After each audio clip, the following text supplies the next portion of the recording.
Okay, so I'm gonna troll through the news all day today, trying to see if there's anything interesting going on in the world. And lo and behold, it was a pretty slow news day. It was all about Steve Bannon and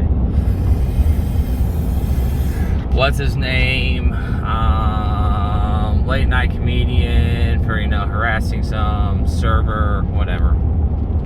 Which one? On that one, being up there in New York, you're harassing the server. You might. It's one of those things where if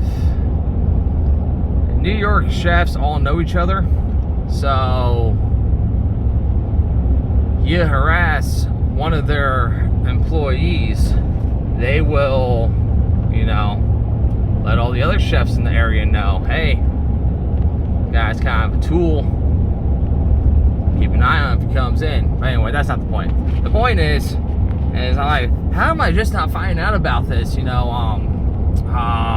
was it? Dang it, I forget which country it was, but freaking Ebola. 50 people have Ebola, 27 have died, but it's cool they got it under control. I was like, what the hell? I guess I don't watch the news at all anymore.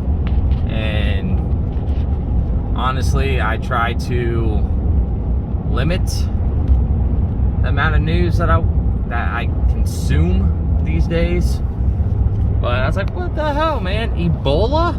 That's the thing again? What the hell? Which, it made me laugh because, I watched the movie Prepper today, which is all about, preparing, and then there's an Ebola outbreak. So I laughed about that.